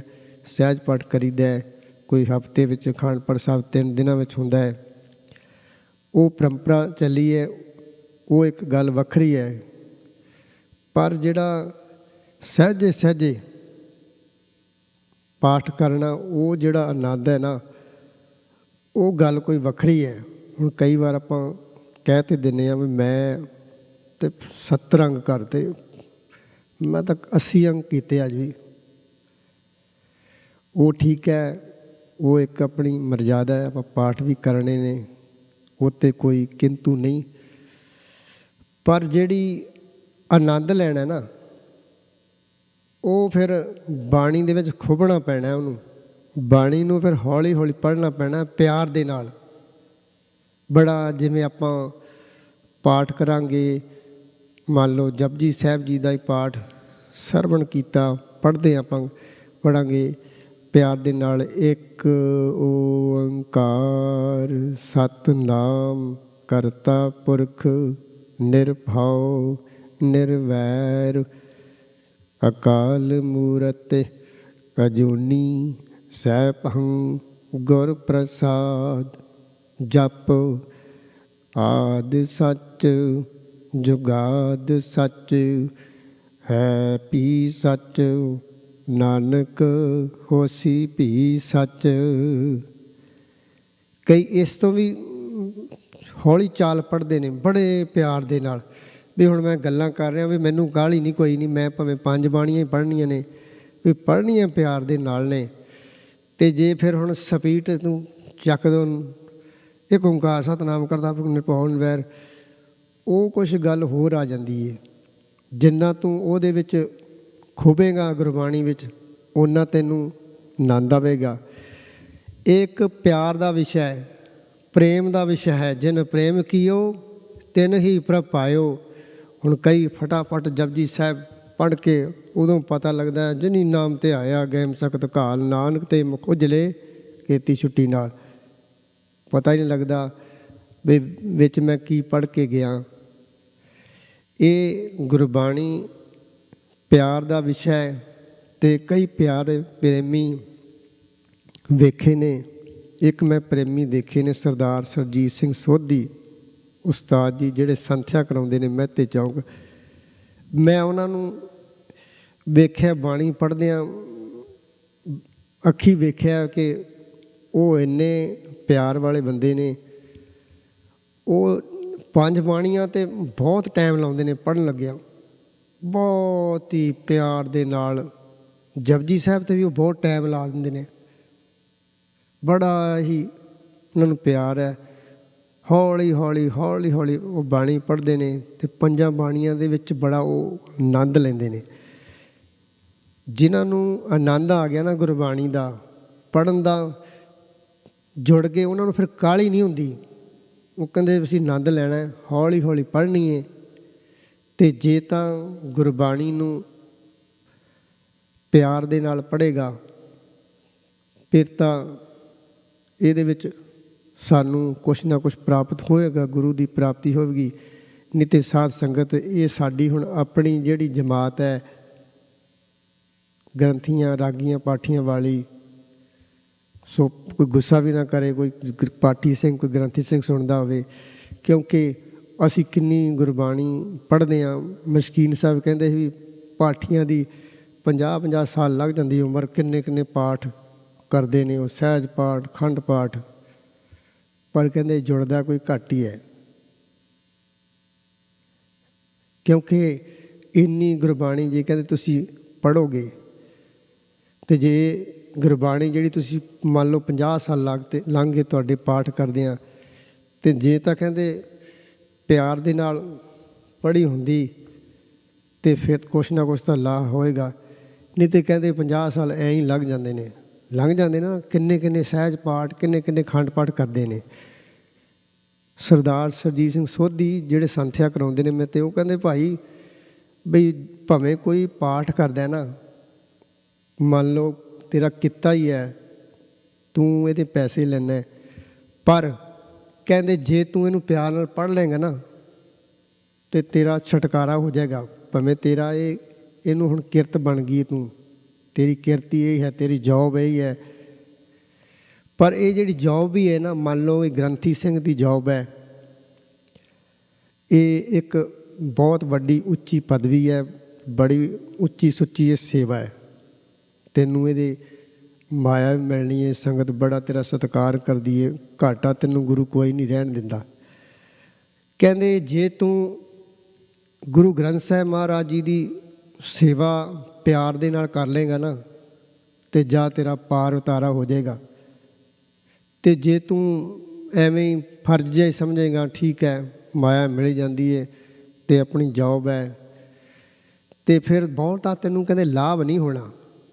ਇਹ ਲਾਭ ਉਦੋਂ ਹੋਣਾ ਜਦੋਂ ਤੂੰ ਪਿਆਰ ਦੇ ਨਾਲ ਗੁਰਬਾਣੀ ਪੜ੍ਹੇਗਾ, ਭਾਵੇਂ ਕੋਈ ਗ੍ਰੰਥੀ ਸਿੰਘ ਹੈ ਭਾਵੇਂ ਕੋਈ ਰਾਗੀ ਸਿੰਘ ਹੈ, ਪਿਆਰ ਦੇ ਨਾਲ ਕੀਰਤਨ ਕਰੇਗਾ, ਅਤੇ ਫਿਰ ਤੈਨੂੰ ਤੇਰਾ ਛੁਟਕਾਰਾ ਹੈ, ਭਾਵੇਂ ਤੂੰ ਇਹਦੇ ਪੈਸੇ ਲੈਣਾ। ਨਹੀਂ ਤੇ ਫਿਰ ਤੇਰਾ, ਜੇ ਤੂੰ ਜੁੜਿਆ ਨਹੀਂ ਤੇ ਫਿਰ ਤੇਰਾ ਜੀਵਨ ਵਿਅਰਥ ਜਾਵੇਗਾ। ਇਸ ਕਰਕੇ ਸਤਿਗੁਰੂ ਸੱਚੇ ਪਾਤਸ਼ਾਹ ਜੀ ਇਹ ਪਿਆਰ ਦਾ, ਪ੍ਰੇਮ ਦਾ ਵਿਸ਼ਾ ਦੱਸਦੇ ਨੇ। ਜਿਨ ਪ੍ਰੇਮ ਕੀਓ ਤਿਨ ਹੀ ਪ੍ਰਭ ਪਾਇਓ। ਜਿਨ੍ਹਾਂ ਨੇ ਵਾਹਿਗੁਰੂ ਪਰਮਾਤਮਾ ਦੇ ਨਾਲ ਪਿਆਰ ਪਾਇਆ, ਪਿਆਰ ਦੇ ਨਾਲ ਉਹਦਾ ਨਾਮ ਜਪਿਆ, ਬੰਦਗੀ ਕੀਤੀ, ਤੇ ਉਹਨਾਂ ਨੇ ਫਿਰ ਪ੍ਰਭੂ ਨੂੰ ਪਾ ਲਿਆ ਹੈ। ਆਓ ਹੁਣ ਧੰਨ ਗੁਰੂ ਅਰਜਨ ਦੇਵ ਮਹਾਰਾਜ, ਸ਼ਹੀਦਾਂ ਦੇ ਸਰਤਾਜ, ਜਿਨ੍ਹਾਂ ਦਾ ਇਹ ਪਰਉਪਕਾਰ ਅਸੀਂ ਬੈਠ ਕੇ ਗੁਰੂ ਗ੍ਰੰਥ ਸਾਹਿਬ ਜੀ ਦੀ ਹਜ਼ੂਰੀ ਵਿੱਚ ਬਹਿੰਦੇ ਹਾਂ। ਧੰਨ ਗੁਰੂ ਅਰਜਨ ਦੇਵ ਮਹਾਰਾਜ ਜੀ ਨੂੰ ਨਮਸਕਾਰ ਹੈ, ਤੁਹਾਡੀ ਦੇਣ ਹੈ। ਗੁਰੂ ਗ੍ਰੰਥ ਸਾਹਿਬ ਮਹਾਰਾਜ ਸੱਚੇ ਪਾਤਸ਼ਾਹ ਜੀ ਨੂੰ ਇਹ ਸੰਪਾਦਨਾ ਜਦੋਂ ਕੀਤੀ, ਸਤਿਗੁਰੂ ਜੀ ਨੇ ਆਪਣੇ ਸਰੀਰ ਦੀ ਸ਼ਹੀਦੀ ਵੀ ਦੇਣੀ ਪਈ। ਗੁਰੂ ਅਰਜਨ ਦੇਵ ਜੀ ਦੇ ਸ਼ਹੀਦੀ ਦੇਣ ਦੇ ਕਈ ਕਾਰਨ ਨੇ, ਇੱਕ ਇਹ ਵੀ ਬੜਾ ਵੱਡਾ ਕਾਰਨ ਸੀ। ਧੰਨ ਗੁਰੂ ਅਰਜਨ ਦੇਵ ਮਹਾਰਾਜ ਸੱਚੇ ਪਾਤਸ਼ਾਹ ਜੀ ਨੂੰ ਇਹ ਸਾਡੇ ਭਲੇ ਲਈ ਗੁਰੂ ਗ੍ਰੰਥ ਸਾਹਿਬ ਜੀ ਦੀ ਬਾਣੀ ਆਦਿ ਬੀੜ ਜੋ ਲਿਖੀ, ਅਤੇ ਸਤਿਗੁਰੂ ਸੱਚੇ ਪਾਤਸ਼ਾਹ ਜੀ ਨੇ ਆਪਣੇ ਸਰੀਰ ਦਾ ਇਹ ਠੀਕਰਾ ਵੀ ਭਰਨਾ ਪਿਆ। ਇਹ ਗੁਰੂ ਅਰਜਨ ਦੇਵ ਮਹਾਰਾਜ ਸੱਚੇ ਪਾਤਸ਼ਾਹ ਜੀ ਦਾ ਪਰਉਪਕਾਰ ਹੈ, ਜਿਨ੍ਹਾਂ ਨੂੰ ਅਸੀਂ ਯਾਦ ਕਰਦੇ ਹਾਂ। ਸਾਰੀ ਬਾਣੀ ਇਕੱਤਰ ਕਰਕੇ ਗ੍ਰੰਥ ਰੂਪ ਵਿੱਚ ਸਾਨੂੰ ਇਹ ਬਖਸ਼ਿਸ਼ ਕੀਤੀ ਹੈ। ਧੰਨ ਗੁਰੂ ਅਰਜਨ ਦੇਵ ਮਹਾਰਾਜ ਜੀ ਨੇ ਸਾਰਿਆਂ ਨੂੰ ਕਿੰਨਾ ਸਤਿਕਾਰ ਦਿੱਤਾ ਹੈ, ਸਾਰੇ ਭਗਤਾਂ ਨੂੰ। ਭਾਵੇਂ ਕਈ ਭਗਤ ਨੇ ਉਹਨਾਂ ਨੂੰ ਕੋਈ ਨੀਵੀਂ ਜਾਤੀ ਕਰਕੇ ਵੀ ਸਮਝਦੇ ਨੇ, ਪਰ ਗੁਰੂ ਗ੍ਰੰਥ ਸਾਹਿਬ ਜੀ ਨੇ ਆਪਣੀ ਗੋਦ ਵਿੱਚ ਸਾਰਿਆਂ ਨੂੰ ਬਿਠਾ ਲਿਆ। 15 ਭਗਤ ਅਤੇ 17 ਭੱਟ ਗੁਰਸਿੱਖ, ਗੁਰੂ ਸਾਹਿਬਾਂ ਦੀ ਜਿਹੜੀ ਬਾਣੀ ਤਾਂ ਹੈ ਹੀ ਹੈ, ਸਾਰਿਆਂ ਨੂੰ ਭਾਵ ਬਰਾਬਰ ਦਾ ਸਤਿਕਾਰ ਦਿੱਤਾ ਹੈ। ਉਹ ਗੁਰੂ ਗ੍ਰੰਥ ਸਾਹਿਬ ਜੀ ਦੇ ਵਿੱਚ ਬੈਠੇ ਨੇ, ਆਪਾਂ ਉਹਨਾਂ ਨੂੰ ਮੱਥਾ ਟੇਕ ਰਹੇ ਹਾਂ। ਗੁਰੂ ਅਰਜਨ ਦੇਵ ਮਹਾਰਾਜ ਜੀ ਦੀ ਬਹੁਤ ਵੱਡੀ ਦੇਣ ਹੈ। ਆਓ ਹੁਣ ਇਹ ਜੋ ਸ਼ਬਦ ਆਪ ਜੀ ਨੇ ਸਰਵਣ ਕੀਤਾ ਹੈ, 701, 2 ਤੇ ਸੁਸ਼ੋਭਿਤ ਹੈ। ਜੈਤ ਸ੍ਰੀ ਰਾਗ ਅੰਦਰ ਸਤਿਗੁਰੂ ਸੱਚੇ ਪਾਤਸ਼ਾਹ ਜੀ ਇਸ ਪਾਵਨ ਸ਼ਬਦ ਦੇ ਵਿੱਚ ਜੋੜਨ ਦੀ ਗੱਲ ਕਰ ਰਹੇ ਨੇ। ਬਈ ਹੁਣ ਇਸ ਸੰਸਾਰ ਦੇ ਵਿੱਚ ਵੀ ਬੜੇ ਆਪਾ ਬਣੇ ਗੁਰੂ ਨੇ, ਉਹ ਜਿਹੜੇ ਕਹਿੰਦੇ ਆਓ ਤੁਹਾਨੂੰ ਸਿੱਧੀ ਗੱਲ ਕਰਾ ਦਿੰਦੇ ਹਾਂ, ਰੱਬ ਦੇ ਨਾਲ ਸਾਡੀ ਸਿੱਧੀ ਗੱਲ ਹੈ, ਅਸੀਂ ਉਸ ਦੇ ਨਾਲ ਗੱਲ ਕਰਵਾ ਕੇ ਤੁਹਾਡੇ ਦੁੱਖ ਵੀ ਦੂਰ ਕਰ ਦਿੰਦੇ ਹਾਂ। ਜਿਵੇਂ ਹੁਣ ਅੱਜ ਕੱਲ੍ਹ ਰੌਲਾ ਪਿਆ ਨਾ ਆਪਣੇ ਪੰਜਾਬ ਦੇ ਵਿੱਚ ਈਸਾਈਆਂ ਅਤੇ ਸਿੱਖਾਂ ਦਾ, ਉਹ ਜਿਹੜੇ ਕਹਿੰਦੇ ਅਸੀਂ ਫੂਕ ਮਾਰ ਕੇ ਅਤੇ ਸਾਰੇ ਰੋਗ ਦੂਰ ਕਰ ਦਿੰਦੇ ਹਾਂ, ਕੈਂਸਰ ਦਾ ਰੋਗ ਦੂਰ ਕਰ ਦਿੰਦੇ ਹਾਂ। ਉਹ ਪਖੰਡਵਾਦ ਚੱਲਿਆ, ਤੁਹਾਨੂੰ ਜੋੜ ਦਿੰਦੇ ਹਾਂ ਪ੍ਰਭੂ ਦੇ ਨਾਲ। ਉਹ ਇੱਕ ਪਖੰਡ ਐਵੇਂ, ਪ੍ਰਭੂ ਨਾਲ ਜੋੜਨਾ ਕੋਈ ਸੌਖੀ ਗੱਲ ਥੋੜ੍ਹੀ ਹੈ। ਜਿਹੜਾ ਜੁੜਿਆ ਉਹ ਹੀ ਉਸ ਦੇ ਨਾਲ ਜੋੜ ਦਿੰਦਾ, ਨਹੀਂ ਤਾਂ ਸਭ ਇਹ ਪਖੰਡ ਹੈ। ਜੋੜਨਾ ਬਹੁਤ ਔਖਾ ਹੈ। ਉਹ ਤਾਂ ਆਪ ਨਹੀਂ ਜੁੜੇ, ਉਹ ਤਾਂ ਆਪ ਭੜਕੇ ਹੋਏ ਨੇ। ਅਤੇ ਸਤਿਗੁਰੂ ਜੀ ਇੱਥੇ ਜੋੜਨ ਦੀ ਗੱਲ ਕਰ ਰਹੇ ਨੇ। ਸਤਿਗੁਰੂ ਜੀ ਫਰਮਾਉਂਦੇ ਨੇ, ਜੈਤ ਸ੍ਰੀ ਮਹੱਲਾ ਪੰਜਵਾ, ਪੰਜਵੇਂ ਪਾਤਸ਼ਾਹ ਜੈਤ ਸ੍ਰੀ ਰਾਗ ਅੰਦਰ ਫਰਮਾ ਰਹੇ ਨੇ, ਕੋਈ ਜਨ ਹਰ ਸਿਉ ਦੇਵੈ ਚੋਰ। ਸਤਿਗੁਰੂ ਜੀ ਨੇ ਕੋਈ ਹੋਵੇ, ਇੱਥੇ ਕੋਈ ਦੀ ਗੱਲ ਕੀਤੀ ਹੈ। ਜਿਹੜਾ ਮਰਜ਼ੀ ਹੋ, ਕੋਈ ਵੀ ਪ੍ਰਭੂ ਦੇ ਨਾਲ ਜੁੜਿਆ ਹੋਵੇ। ਕੋਈ ਜਨ ਦਾ ਅਰਥ ਹਰ ਜਨ ਦੋ ਏਕ ਹੈ। ਜਨ ਉਹ ਪਰਮਾਤਮਾ ਦੇ ਨਾਲ ਆਪ ਜੁੜਿਆ ਹੋਵੇ ਅਤੇ ਫਿਰ ਹੀ ਕਿਸੇ ਨੂੰ ਜੋੜਿਆ ਜਾਂਦਾ ਹੈ। ਕਹਿੰਦੇ ਕੋਈ ਹੈ, ਕੋਈ ਸੇਵਕ, ਕੋਈ ਜਨ, ਹਰ ਜਨ ਦੋ ਏਕ ਹੈ, ਬਿਭਚਾਰ ਕਛ ਨਾਹੀ। ਜਿਹੜਾ ਵਾਹਿਗੁਰੂ ਪਰਮਾਤਮਾ ਦੇ ਨਾਲ ਜੁੜਿਆ ਹੋਵੇ, ਕੋਈ ਹੈ ਇਸ ਸੰਸਾਰ ਦੇ ਵਿੱਚ, ਕੋਈ ਜਨ ਹਰਿ ਸਿਉ ਦੇਵੈ ਜੋਰ। ਉਹ ਵਾਹਿਗੁਰੂ ਪਰਮਾਤਮਾ ਉਹਦੇ ਨਾਲ ਸਾਨੂੰ ਜੋੜ ਦੇਵੇ। ਹੁਣ ਕੌਣ ਜੋੜੂਗਾ? ਹੁਣ ਆਪਾਂ ਹਿਸਾਬ ਲਾਈਏ ਵੀ ਆਪਾਂ ਗੁਰੂ ਗ੍ਰੰਥ ਸਾਹਿਬ ਜੀ ਦੇ ਨਾਲ ਜੁੜੇ ਹਾਂ, ਅਤੇ ਇਹ ਸਤਿਗੁਰੂ ਜੀ ਸਾਨੂੰ ਵਾਹਿਗੁਰੂ ਪਰਮਾਤਮਾ ਦੇ ਨਾਲ ਜੁੜਦੇ ਨੇ। ਇਹਦੇ ਵਿੱਚ ਗੁਰਬਾਣੀ ਵਿੱਚ ਸਾਰਾ ਕੁਛ ਕਿਵੇਂ ਪਰਮਾਤਮਾ ਨਾਲ ਜੁੜਨਾ ਹੈ, ਜੋ ਵੀ ਵਾਹਿਗੁਰੂ ਦੇ ਕੌਤਕ ਨੇ ਉਹਨਾਂ ਬਾਰੇ ਗੁਰਬਾਣੀ ਦੱਸਦੀ ਹੈ। ਗੁਰਬਾਣੀ ਆਪ ਅਕਾਲ ਪੁਰਖ ਹੈ, ਹੋਰ ਕੋਈ ਆਪਾਂ ਨੂੰ ਜੋੜ ਸਕਦਾ ਨਹੀਂ। ਹੁਣ ਆਪਾਂ ਮਨ ਜੁੜਦਾ ਅਤੇ ਤਾਂ ਹੀ ਆਪਾਂ ਆਉਂਦੇ ਹਾਂ ਗੁਰੂ ਗ੍ਰੰਥ ਸਾਹਿਬ ਜੀ ਦੀ ਹਜ਼ੂਰੀ ਵਿੱਚ। ਮਹਾਰਾਜ ਕਹਿ ਰਹੇ ਨੇ, ਕੋਈ ਜਨ ਹਰਿ ਸਿਉ ਦੇਵੈ ਜੋਰ। ਕੋਈ ਹੈ ਉਸ ਪ੍ਰਭੂ ਦਾ ਪਿਆਰਾ ਜਨ ਸੇਵਕ, ਜਿਹੜਾ ਆਪ ਜੁੜਿਆ ਹੋਵੇ ਸਾਨੂੰ ਉਸ ਪਰਮੇਸ਼ਰ ਦੇ ਨਾਲ ਜੋੜ ਦੇਵੇ। ਅਗਲੀ ਪੰਕਤੀ ਵਿੱਚ ਫਰਮਾ ਰਹੇ ਨੇ, ਚਰਨ ਗਹੋ ਬਕੋ ਸੁਭ ਰਸਨਾ, ਦੀਜੈ ਪ੍ਰਾਨ ਅਕੋਰ। ਸਤਿਗੁਰੂ ਸੱਚੇ ਪਾਤਸ਼ਾਹ ਜੀ ਨੇ ਕਹਿੰਦੇ ਨੇ, ਜਿਹੜਾ ਸਾਨੂੰ ਪਰਮਾਤਮਾ ਦੇ ਨਾਲ ਜੋੜ ਦੇਵੇ, ਮੈਂ ਕੀ ਕਰਾਂਗਾ? ਕਹਿੰਦੇ ਸਭ ਤੋਂ ਪਹਿਲਾਂ ਚਰਨ ਗਹੋਂ, ਉਹਦੇ ਮੈਂ ਚਰਨ ਪਕੜ ਕੇ ਨਾ ਉਹਦੀ ਮੁੱਠੀ ਚਾਪੀ ਕਰੂੰਗਾ, ਕੁੱਟਾਂਗਾ ਉਹਦੇ ਚਰਨ, ਉਹਦਾ ਧੰਨਵਾਦ ਕਰਾਂਗਾ। ਫਿਰ ਬਕੂ ਸੁਭ ਰਸਨਾ, ਇਸ ਜੀਭਾ ਦੇ ਨਾਲ ਉਹਦੇ ਕਹਿੰਦੇ ਸ਼ੁਭ ਬੋਲ ਬੋਲਾਂਗਾ, ਉਹਦਾ ਬਹੁਤ ਧੰਨਵਾਦ ਕਰਾਂਗਾ ਵੀ ਤੇਰਾ ਬਹੁਤ ਧੰਨਵਾਦ ਹੈ। ਕੋਈ ਜਨ ਹਰਸੋਂ ਦੇਵੈ ਜੋਰ, ਚਰਨ ਗਹੂੰ, ਤੇਰੇ ਚਰਨ ਪਕੜ ਕੇ ਤੇਰੀ ਮੁੱਠੀ ਚਾਪੀ ਕਰਕੇ ਸ਼ੁਭ ਬਚਨ ਕਰਾਂਗਾ, ਉਹਦੀ ਬਹੁਤ ਵਡਿਆਈ ਕਰਾਂਗਾ। ਫਿਰ ਅੱਗੇ ਕੀ ਕਹਿ ਰਹੇ ਨੇ, ਇਦੋਂ ਅੱਗੇ ਕਿਹੜੀ ਭੇਟਾ ਦੇਵਾਂਗਾ? ਕਹਿੰਦੇ ਦੀਜੈ ਪ੍ਰਾਨ ਅਕੋਰ, ਮੈਂ ਉਹਨੂੰ ਆਪਣੇ ਪ੍ਰਾਣਾਂ ਦੀ ਜਿਹੜੀ ਅਕੋਰ ਦਾ ਮਤਲਬ ਵੀ ਉਹਨੂੰ ਭੇਟਾ ਕਰ ਦੂੰਗਾ। ਵੀ ਇੱਥੇ ਤੱਕ ਸਤਿਗੁਰੂ ਸੱਚੇ ਪਾਤਸ਼ਾਹ ਜੀ ਕਹਿ ਰਹੇ ਨੇ। ਪਰ ਹੁਣ ਅੱਜ ਕੱਲ੍ਹ ਨਾ ਤਾਂ ਕੋਈ ਜੋੜਦਾ ਕਿਸੇ ਨੂੰ, ਅਤੇ ਨਾ ਹੀ ਹੈ ਜਿਹੜੇ ਬਚਨ ਸਤਿਗੁਰੂ ਜੀ ਨੇ ਕਹਿ ਰਹੇ ਨੇ ਕੋਈ ਇਹ ਕਰ ਸਕਦਾ। ਆਪਣੇ ਕੋਈ ਪ੍ਰਾਣ ਕਿਸੇ ਨੂੰ ਦੇ ਦੇਵੇਗਾ? ਨਹੀਂ। ਪਰ ਇਹ ਧੰਨ ਗੁਰੂ ਅਰਜਨ ਦੇਵ ਮਹਾਰਾਜ ਜੀ ਨੇ, ਜਿਨ੍ਹਾਂ ਨੇ ਸਾਰਾ ਕੁਛ ਕਰਕੇ ਇਹ ਦਿਖਾਇਆ ਸਾਨੂੰ ਪ੍ਰੈਕਟੀਕਲ। ਪਰ ਸੱਚੇ ਪਾਤਸ਼ਾਹ ਜੀ ਕਹਿ ਰਹੇ ਨੇ, ਮੈਂ ਉਹਨਾਂ ਨੂੰ ਆਪਣੇ ਪ੍ਰਾਣਾਂ ਦੀ ਭੇਟਾ ਕਰ ਦੇਵਾਂਗਾ, ਸ਼ੁਭ ਬਚਨ ਬੋਲਾਂਗਾ ਅਤੇ ਮੁੱਠੀ ਚਾਪੀ ਕਰਕੇ ਉਹਦੇ ਬੜਾ ਹੀ ਉਹਦਾ ਸਤਿਕਾਰ ਕਰਾਂਗਾ, ਜਿਹੜਾ ਉਸ ਵਾਹਿਗੁਰੂ ਪਰਮਾਤਮਾ ਦੇ ਨਾਲ ਜੋੜ ਦੇਵੇ। ਰਹਾਓ, ਵਿਸ਼ਰਾਮ ਦੇ ਕੇ ਸਤਿਗੁਰੂ ਜੀ ਕਹਿ ਰਹੇ ਨੇ, ਮਨ ਤਨ ਨਿਰਮਲ ਕਰਤ ਕਿਆਰੋ, ਹਰ ਸਿੰਚੈ ਸੁਦਾ ਸੰਜੋਰ। ਸਤਿਗੁਰ ਸੱਚੇ ਪਾਤਸ਼ਾਹ ਜੀ ਕਹਿ ਰਹੇ ਨੇ, ਮਨ ਅਤੇ ਤਨ ਨਿਰਮਲ ਕਰਤ ਕਿਆਰੋ। ਜਿਵੇਂ ਕੋਈ ਜ਼ਿਮੀਂਦਾਰ ਜਦੋਂ ਜ਼ਮੀਨ ਨੂੰ ਵਾਹੁੰਦਾ, ਵਾਹ ਕੇ ਫਿਰ ਉਹਦੇ ਵਿੱਚ ਬੀਜ ਬੀਜਦਾ, ਕਿਆਰਾ ਬਣਾਉਂਦਾ ਅਤੇ ਫਿਰ ਉਹਦੇ 'ਚ ਪਾਣੀ ਲਾਉਂਦਾ ਅਤੇ ਫਿਰ ਹੀ ਉਹਨੂੰ ਫਸਲ ਹੁੰਦੀ ਹੈ। ਕਹਿੰਦੇ ਕੋਈ ਹੈ ਗੁਰਮੁਖ ਪਿਆਰਾ, ਕੋਈ ਵਿਰਲਾ ਹੀ ਹੈ ਗੁਰਮੁਖ ਪਿਆਰਾ।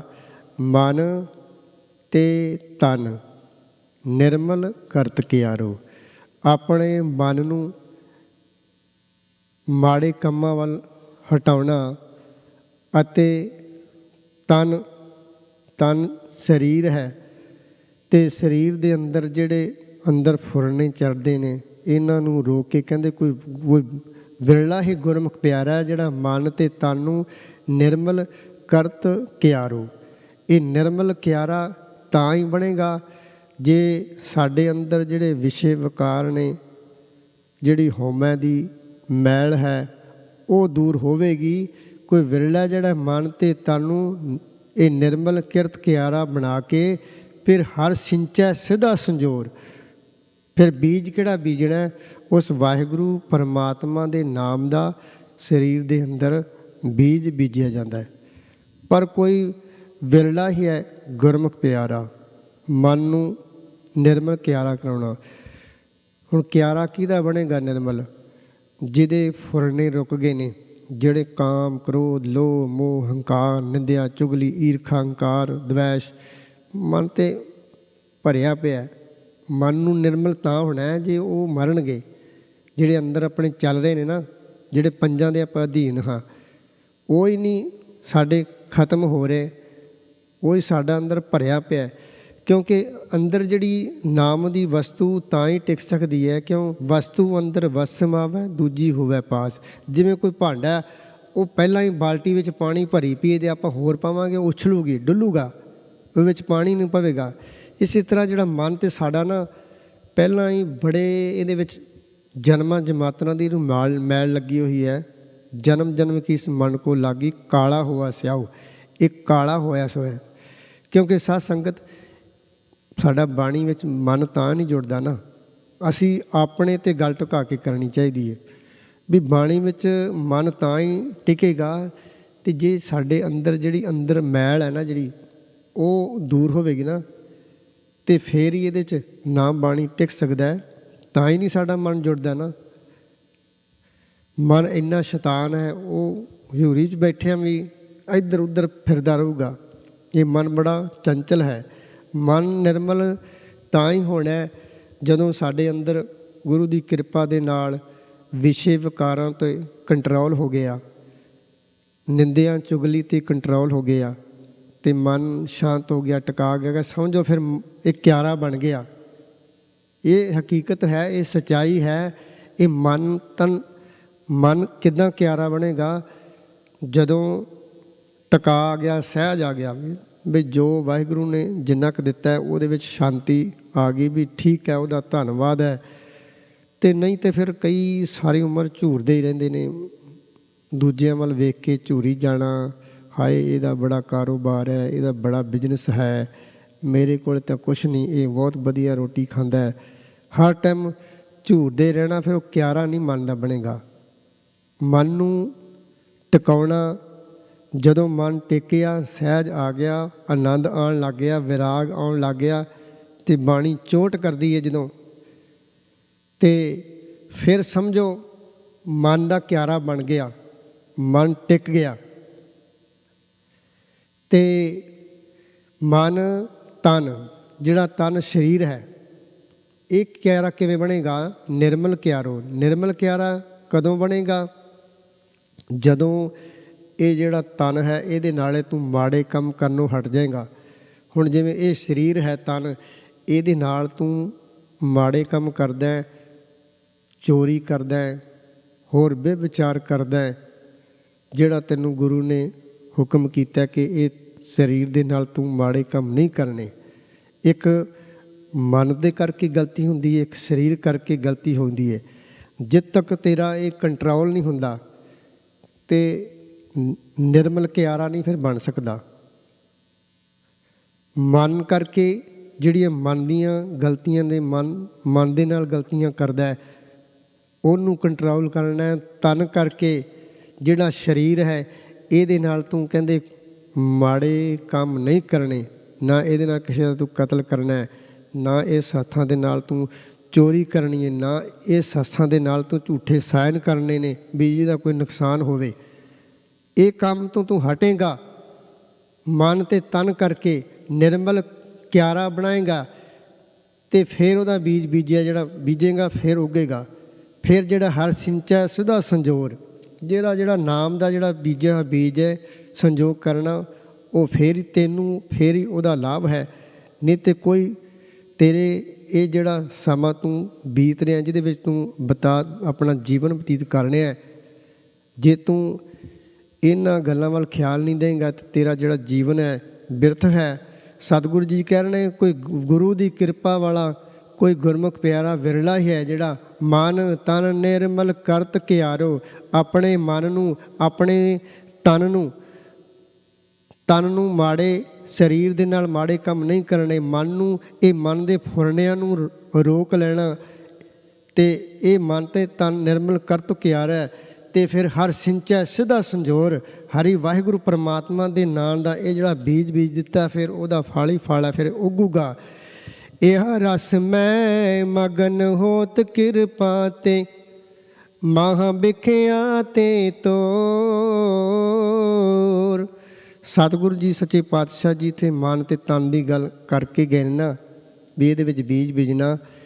ਫਿਰ ਬੀਜ ਕੇ ਜਿਹੜਾ ਕਹਿੰਦੇ ਮਹਾਂ ਬਿਖਿਆ ਤੇ ਤੋਰ, ਇਹ ਜਿਹਦੇ 'ਤੇ ਗੁਰੂ ਦੀ ਬਖਸ਼ਿਸ਼ ਹੁੰਦੀ ਹੈ, ਕਿਰਪਾ ਹੁੰਦੀ ਹੈ, ਫਿਰ ਮਹਾਂ ਬਿਖਿਆ ਤੇ ਜਿਹੜੇ ਵੱਡੇ ਇਹ ਵਿਸ਼ੇ ਵਿਕਾਰੀ, ਵੱਡੀ ਇਹ ਮਾਇਆ ਹੈ, ਉਹਦੇ ਵੱਲੋਂ ਇਹ ਤੋੜ ਕੇ ਸੁਰਤੀ ਬਿਰਤੀ ਨੂੰ ਫਿਰ ਕਹਿੰਦੇ ਇਹ ਰਸ ਮੈਂ ਮਗਨ ਹੋਤ ਕਿਰਪਾ ਤੇ। ਕਿਹੜਾ ਰਸ ਹੈ?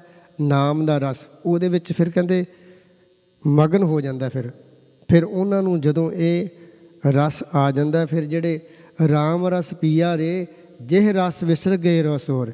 ਕਹਿੰਦੇ ਜਿਹੜਾ ਵਾਹਿਗੁਰੂ ਦੇ ਨਾਮ ਦਾ ਜਿਹੜਾ ਰਸ ਹੈ ਨਾ, ਆਹ ਜਿਹੜੇ ਦੁਨੀਆ ਦੇ ਜਿਹੜੇ ਰਸ ਖਸ ਨੇ ਨਾ, ਉਹ ਫਿਰ ਫਿੱਕੇ ਪੈਂਦੇ ਨੇ। ਜੇ ਰਸ ਵਿਸਰ ਗਏ ਰਸ, ਉਹਨਾਂ ਨੂੰ ਇਹ ਰਸ ਵਿਸਰ ਜਾਂਦੇ ਨੇ। ਫਿਰ ਕਹਿੰਦੇ ਮਹਾਂ ਵਿਖਿਆ ਤੇ ਮਗਨ ਹੋ ਜਾਂਦਾ ਹੈ ਉਹਦੇ ਵਿੱਚ। ਪਰ ਉਹਦੀ ਕਿਰਪਾ ਹੋਵੇ ਤੇ ਫਿਰ ਹੀ ਬਹੁਤ ਗੁਰਬਾਣੀ ਨਾ ਬਹੁਤ ਡੂੰਘੀ, ਇਹਦੇ ਅਰਥ ਬੜੇ ਡੂੰਘੇ ਨੇ। ਕਿਉਂਕਿ ਕਹਿੰਦੇ ਵੀ ਇਹ ਜਿਹੜੇ ਅਰਥ ਨੇ, ਇੱਕ ਤਾਂ ਆਪਾਂ ਕਿਤਾਬੀ ਦੇ ਹਿਸਾਬ ਨਾਲ, ਜਿਵੇਂ ਆਪਾਂ ਵਿੱਦਿਆ ਹੁੰਦੀ ਹੈ ਆਪਣੀ, ਪੜ੍ਹਦੇ ਹਾਂ ਆਪਾਂ, ਉਹਦੇ ਹਿਸਾਬ ਨਾਲ ਹੁੰਦੇ ਨੇ। ਅਤੇ ਇੱਕ ਜਿਹੜੇ ਇਹ ਅਰਥ ਨੇ ਨਾ, ਇਹ ਅਰਥ ਬਦਲੀ ਜਾਂਦੇ ਨੇ ਜਿਉਂ ਜਿਉਂ ਬੰਦਾ ਇਹਦੇ ਖੁੱਭੇਗਾ। ਜਿਵੇਂ ਕੋਈ ਸਮੁੰਦਰ ਦੇ ਵਿੱਚ ਜਿਉਂ ਚੁੱਭੀ ਲਾਏਗਾ, ਥੱਲੇ ਜਾਏਗਾ, ਅਤੇ ਫਿਰ ਹੀ ਉਹਨੂੰ ਭੇਤ ਪੈਣਾ, ਕੁਛ ਪ੍ਰਾਪਤ ਕਰੂਗਾ। ਇਹ ਗੁਰਬਾਣੀ ਵੀ ਸਮੁੰਦਰ ਰੂਪ ਹੈ। ਜਿੰਨਾ ਵੀ ਕੋਈ ਇਹਨੂੰ ਪੜ੍ਹ ਕੇ ਇਹਦੇ ਨਾਲ ਜੁੜੇਗਾ, ਉਹਨੂੰ ਹੋਰ ਉਹਦੇ ਅਰਥ ਬਦਲਦੇ ਜਾਣਗੇ ਜਿੰਨਾ ਖੁੱਭੇਗਾ। ਹੁਣ ਮਸਕੀਨ ਸਾਹਿਬ ਕਹਿੰਦੇ ਵੀ ਉਹਨਾਂ ਨੇ ਜਪਜੀ ਸਾਹਿਬ ਜੀ ਦਾ ਟੀਕਾ ਕੀਤਾ। ਉਹ ਕਹਿੰਦੇ ਵੀ ਅਸੀਂ ਜਦੋਂ ਪਹਿਲੀ ਵਾਰ ਇਹਦੇ ਅਰਥ ਕੀਤੇ ਉਦੋਂ ਕੁਛ ਹੋਰ ਸੀ, ਫਿਰ ਦੂਜੀ ਵਾਰ ਕੁਛ ਹੋਰ, ਫਿਰ ਉਸ ਤੋਂ ਬਾਅਦ ਜਿਉਂ ਜਿਉਂ ਜੁੜਦੇ ਗਏ ਉਹਦੇ ਅਰਥ ਬਦਲਦੇ ਗਏ। ਜੋ ਬੰਦਾ ਜੁੜਦਾ ਜਾਂਦਾ ਅਤੇ ਗੁਰਬਾਣੀ ਦਾ ਫਿਰ ਉਹਨੂੰ ਗਿਆਨ ਹੋ ਜਾਂਦਾ, ਓਨਾ ਹੀ ਉਹਦੇ ਵਿੱਚ ਖੁੱਭੇਗਾ। ਅਤੇ ਜੇ ਇਕੱਲਾ ਗਿਆਨ ਹੀ ਹੈ ਕਿਤਾਬੀ, ਅਤੇ ਫਿਰ ਉਸੇ ਹਿਸਾਬ ਨਾਲ ਉਹਦੇ ਅਰਥ ਹੋਣੇ ਨੇ। ਅਤੇ ਜਦੋਂ ਉਹ ਜੁੜ ਜਾਵੇਗਾ ਉਹਦੇ ਅਰਥ ਵੀ ਬਦਲਦੇ ਜਾਣਗੇ। ਬਾਣੀ ਇੱਕ ਸਮੁੰਦਰ ਹੈ, ਜੋ ਖੁੱਭੇਗਾ ਇਹਦੇ ਵਿੱਚ ਤੈਨੂੰ ਬੜਾ ਕੁਛ ਪ੍ਰਾਪਤ ਹੋਏਗਾ। ਸਤਿਗੁਰੂ ਜੀ ਕਹਿੰਦੇ ਕੋਈ ਗੁਰਮੁਖ ਵਿਰਲਾ ਪਿਆਰਾ ਹੈ, ਮਨ ਤਨ ਨੂੰ ਨਿਰਮਲ ਕਿਆਰਾ ਬਣਾ ਕੇ ਨਾਮ ਦਾ ਬੀਜ ਬੀਜਦਾ। ਅਤੇ ਮਾਹ ਵਿਖਿਆ ਅਤੇ ਤੋਰ ਵਿਸ਼ੇ ਵਿਕਾਰਾਂ ਨਾਲੋਂ ਬਿਰਤੀ ਤੋੜ ਕੇ ਗੁਰੂ ਦੀ ਕਿਰਪਾ ਦੇ ਨਾਲ ਇਹ ਜਿਹੜਾ ਫਿਰ ਰਸ ਹੈ, ਜਦੋਂ ਕਿਆਰਾ ਬਣ ਗਿਆ ਨਾ, ਮਨ ਅਤੇ ਤਨ ਨਿਰਮਲ ਹੋ ਗਿਆ, ਅਤੇ ਉਹਦੇ ਵਿੱਚ ਨਾਮ ਦਾ ਬੀਜ ਦਿੱਤਾ, ਅਤੇ ਫਿਰ ਇਹ ਰਸ ਮੈਂ ਮਗਨ ਹੋਤ ਕਿਰਪਾ 'ਤੇ। ਅਤੇ ਗੁਰੂ ਦੀ ਜਦੋਂ ਕਿਰਪਾ ਹੋ ਜਾਂਦੀ ਹੈ, ਵਿਖਿਆ ਤੋਂ ਵਿਸ਼ੇ ਵਿਕਾਰਾਂ ਤੋਂ ਛੁਟਕਾਰਾ ਹੋ ਜਾਂਦਾ, ਇਹ ਰਸ ਮੈਂ ਮਗਨ ਹੋ ਜਾਂਦਾ। ਫਿਰ ਉਹਨੂੰ ਕਿਸੇ ਕੋਈ ਚਿੰਤਾ ਤੌਖਲਾ ਨਹੀਂ ਰਹਿ ਜਾਂਦਾ। ਉਹ ਨਾਮ ਦੇ ਵਿੱਚ ਹੀ, ਵਾਹਿਗੁਰੂ ਦੀ ਬੰਦਗੀ ਵਿੱਚ ਹੀ ਮਸਤ ਰਹਿੰਦਾ ਹੈ। ਸਤਿਗੁਰੂ ਜੀ ਫਰਮਾ ਰਹੇ ਨੇ, ਆਇਓ ਸ਼ਰਨ ਦੀਨ ਦੁਖ ਭੰਜਨ, ਚਿਤਵੋ ਤੁਮਰੀ ਔਰ। ਸਤਿਗੁਰੂ ਸੱਚੇ ਪਾਤਸ਼ਾਹ ਜੀ ਕਹਿ ਰਹੇ ਨੇ, ਹੇ ਦੀਨਾਂ ਦੇ ਦੁੱਖ ਨਾਸ਼ ਕਰਨ ਵਾਲੇ ਪਰਮਾਤਮਾ, ਮੈਂ ਆਪ ਜੀ ਦੀ ਸ਼ਰਨ ਆਇਆ ਹਾਂ। ਆਪ ਜੀ ਦੇ ਮਨ ਦੇ ਵਿੱਚ ਇਹ ਆਸ ਰੱਖਦਾ, ਚਿੱਤ ਦੇ ਵਿੱਚ ਤੁਮਰੀ ਔਰ, ਤੁਹਾਡੀ ਆਸ ਰੱਖਦਾ ਹਾਂ। ਦੀਨਾਂ ਦੇ ਨਾਸ਼ ਕਰਨ ਵਾਲੇ ਪ੍ਰਭੂ ਕਿਰਪਾ ਕਰੋ। ਅੱਗੇ ਫਰਮਾ ਰਹੇ ਹਨ, ਅਬੈ ਪਦ ਦਾਨ ਸਿਮਰਨ ਸੁਆਮੀ ਕੋ, ਪ੍ਰਭ ਨਾਨਕ ਬੰਧਨ ਛੋਰ। ਹੇ ਸਤਿਗੁਰੂ, ਦੀਨਾਂ ਦੇ ਦੁੱਖ ਨਾਸ਼ ਕਰਨ ਪਰਮਾਤਮਾ, ਮੈਂ ਮਨ ਦੇ ਵਿੱਚ ਆਸ ਰੱਖ ਕੇ ਤੁਹਾਡੀ ਸ਼ਰਨ ਦੇ ਵਿੱਚ ਆਇਆ ਹਾਂ। ਅਭੈ ਪਦ, ਨਿਰਭੈ ਵਾਲੀ, ਨਿਰਭੈਤਾ ਵਾਲੀ ਮੈਨੂੰ ਅਵਸਥਾ ਬਖਸ਼ੋ, ਦਾਨ ਸਿਮਰਨ ਦਾ ਦਾਨ ਬਖਸ਼ੋ। ਪ੍ਰਭ ਨਾਨਕ ਬੰਧਨ ਛੋਰ, ਮਹਾਰਾਜ ਮੇਰੇ ਬੰਧਨ ਕੱਟ ਦੇ, ਜਿਹੜੇ ਅਸੀਂ ਇਹ ਬੰਧਨਾਂ ਦੇ ਵਿੱਚ ਪਏ ਹਾਂ। ਅਤੇ ਵਾਹਿਗੁਰੂ ਪਰਮਾਤਮਾ ਗੁਰੂ ਸਾਹਿਬ ਜੀ ਤੇ ਬੰਧਨ ਕੱਟਣ ਵਾਲੇ ਹਨ।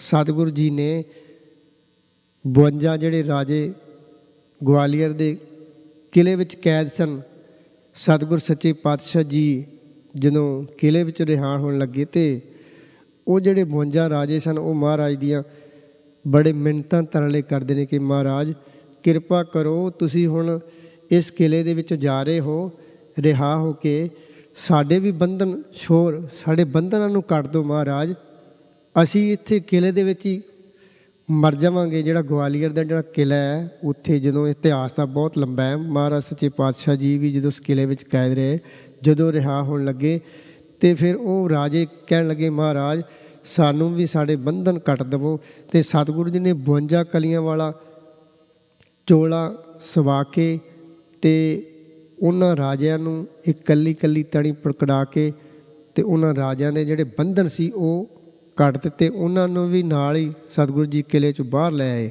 ਸਤਿਗੁਰੂ ਜੀ ਕਹਿ ਰਹੇ ਨੇ, ਅਭੈ ਪਦ, ਨਿਰਭੈਤਾ ਵਾਲੀ ਜਿਹੜੀ ਅਵਸਥਾ ਸਾਨੂੰ ਮਹਾਰਾਜ ਬਖਸ਼ਿਸ਼ ਕਰੋ, ਅਤੇ ਨਾਮ ਸਿਮਰਨ ਸਾਨੂੰ ਬਖਸ਼ਿਸ਼ ਕਰੋ।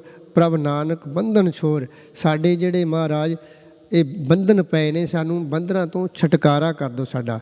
ਇਹ ਸਤਿਗੁਰ ਸੱਚੇ ਪਾਤਸ਼ਾਹ ਜੀ ਦੇ ਪਾਵਨ ਪਵਿੱਤਰ ਸ਼ਬਦ ਆਪਾਂ ਜੋ ਕਥਾ ਸਰਵਣ ਕੀਤੀ ਹੈ, ਇਹ ਗੁਰੂ ਸਾਹਿਬ ਜੀ ਆਪ ਹੀ ਕਥਾ ਕਰਵਾ ਲੈਂਦੇ ਨੇ। ਸਾਧ ਸੰਗਤ ਜਦੋਂ ਬੈਠੀਦਾ ਅਤੇ ਉਦੋਂ ਇਹ ਹੁੰਦਾ ਵੀ ਜਿਹੜੇ ਅਰਥ ਨੇ ਵੀ ਪੌਣਾ ਘੰਟਾ ਕਿੱਦਾਂ ਲੰਘਾਉਣਾ, ਕਿਉਂ ਕਰਨੀ ਬਹੁਤ ਔਖੀ ਹੈ, ਕਿਉਂਕਿ ਜਿਹੜਾ ਕਥਾ ਕਰਦਾ ਉਹਨੂੰ ਪਤਾ ਹੈ ਵੀ ਆਪਾਂ ਇਹ 1 ਘੰਟਾ ਕਿਵੇਂ ਆਪਾਂ ਸੰਗਤ ਨੂੰ ਸੁਣਾਵਾਂਗੇ। ਕੋਲੇ ਦਾ ਕੋਈ ਕੁਛ ਨਹੀਂ ਹੈਗਾ, ਪਰ ਜਦੋਂ ਬੈਠੀਦਾ ਅਤੇ ਉਹ ਫਿਰ ਆਪੇ ਗੁਰੂ ਸਾਹਿਬ ਜੀ ਅਰਦਾਸ ਕਰਕੇ ਬੈਠੀ ਗਏ, ਮਹਾਰਾਜ ਤੁਸੀਂ ਗੁੰਗਿਆਂ ਤੋਂ ਅਰਥ ਕਰਵਾਉਣ ਵਾਲੇ ਹੋ। ਜਿਵੇਂ ਤੁਸੀਂ ਪੰਜੋਖਰੇ ਦੀ ਧਰਤੀ 'ਤੇ ਛੱਜੂ ਝੀਵਰ ਜਿਹੜਾ ਗੁੰਗਾ ਸੀ, ਜਿਹੜਾ ਜਿਹਦੀ ਜ਼ੁਬਾਨ ਗੁੰਗੀ ਸੀ, ਕੰਨਾਂ ਤੋਂ ਬੋਲਾ ਸੀ, ਉਹਦੇ ਮਹਾਰਾਜ ਸਿਰ 'ਤੇ ਤੁਸੀਂ ਸੀਟੀ ਰੱਖ ਕੇ ਅਤੇ ਗੀਤਾ ਦੇ ਅਰਥ ਕਰਵਾ ਦਿੱਤੇ। ਗੁਰੂ ਸਾਹਿਬ ਜੀ ਸਮਰੱਥ ਨੇ, ਫਿਰ ਆਪੇ ਅਰਥ ਫੁਰਦੇ ਨੇ। ਜਦੋਂ ਗੁਰੂ ਦੀ ਕਿਰਪਾ ਹੋ ਜਾਏ ਅਤੇ ਇਉਂ ਕਹੀਦਾ ਕਿ ਮਹਾਰਾਜ ਬਈ ਸਾਡਾ ਤਾਂ ਇੱਕ ਐਵੇਂ ਤੁਹਾਡੇ ਤਾਬਿਆਂ ਅਸੀਂ ਬੈਠ ਕੇ ਕਥਾ ਕਰਦੇ ਹਾਂ, ਗੁਰਬਾਣੀ ਤੁਹਾਡੀ, ਸੰਗਤ ਤੁਹਾਡੀ, ਇਹ ਸਟੇਜ ਤੁਹਾਡੀ, ਤੁਸੀਂ ਆਪ ਬੈਠੇ ਹੋ ਅਤੇ ਸਾਡੇ 'ਤੇ ਤੁਸੀਂ ਇਹ ਕਰਵਾ ਰਹੇ ਹੋ, ਅਸੀਂ ਨਹੀਂ ਕਰਦੇ। ਅਤੇ ਜਦੋਂ ਗੁਰੂ ਦੀ ਕਿਰਪਾ ਹੋ ਜਾਏ ਨਾ ਅਤੇ ਫਿਰ ਸਾਰਾ ਕੁਛ ਹੀ ਅਰਥ ਵੀ ਆਉਣ ਲੱਗ ਜਾਂਦੇ ਨੇ, ਕਥਾ ਵੀ ਆਉਣ ਲੱਗ ਜਾਂਦੀ ਹੈ। ਜਦੋਂ ਅਰਦਾਸ ਕਰਕੇ, ਹਾਂ ਜਦੋਂ ਬੰਦਾ ਫਿਰ ਹੰਕਾਰ ਕਰੇ ਨਾ, ਮੈਂ ਤਾਂ ਅੱਜ ਵੱਟ ਕੱਢ ਦੂੰਗਾ ਕਥਾ ਕਰਕੇ, ਮੈਂ ਐਸੀ ਆਵਾਜ਼ ਕੱਢਣੀ ਕੀਰਤਨ ਦੇ ਵਿੱਚ, ਉਹ ਫਲਾਣੇ ਰਾਗੀ ਨੂੰ ਫੇਲ ਕਰ ਦੂੰਗਾ, ਮੈਂ ਇੰਨੀ ਵਧੀਆ ਕਥਾ ਕਰੂੰ, ਇਹ ਮੇਰੇ ਬਰਾਬਰ ਕੋਈ ਕਥਾ ਹੀ ਨਹੀਂ ਕਰੇਗਾ, ਅਤੇ ਸੰਗਤ ਮੈਨੂੰ ਕਹੇਗੀ ਵਾਹ ਵਾਹ ਬਹੁਤ ਸੋਹਣੀ ਕਥਾ ਕੀਤੀ। ਇਹ ਹਕੀਕਤ ਹੈ। ਜਦੋਂ ਬੰਦਾ ਹੰਕਾਰ ਦੇ ਵਿੱਚ ਗੱਲ ਕਰਦਾ ਨਾ ਅਤੇ ਉਹ ਕਈ ਵਾਰ ਉਹਦੀ ਆਵਾਜ਼ ਹੀ ਨਹੀਂ ਨਿਕਲਦੀ। ਇੱਕ ਵਾਰੀ ਉਹ ਬਸ 2 ਮਿੰਟ ਦੀ ਗੱਲ ਹੈ, ਕੋਈ ਰਾਗੀ ਸਿੰਘ ਆਪਣੀ ਗੱਲ ਸੁਣਾ ਰਹੇ ਸਨ। ਉਹਨਾਂ ਨੇ ਹਰਿਮੰਦਰ ਸਾਹਿਬ ਕੀਰਤਨ ਕਰਨ ਜਾਣਾ ਸੀ, ਬੜਾ ਉਹਨਾਂ ਦਾ ਨਾਂ ਹੈ ਅੱਜ ਕੱਲ੍ਹ। ਅਤੇ ਉਹ ਕਹਿੰਦੇ ਅਸੀਂ ਮਨ ਸੋਚਿਆ ਕਿ ਇਹ ਕੀ ਨੇ ਆ ਜਿਹੜੇ ਜਥੇ ਨਾ ਦਰਬਾਰ ਸਾਹਿਬ ਕੀਰਤਨ ਕਰਦੇ ਨੇ, ਸਾਡਾ ਇਹਨਾਂ ਨਾਂ ਦੇ ਵੀ ਅਸੀਂ ਤਾਂ ਫੱਟੇ ਚੱਕ ਦੇਣੇ ਆਵਾਜ਼ਾਂ ਲਾ ਕੇ।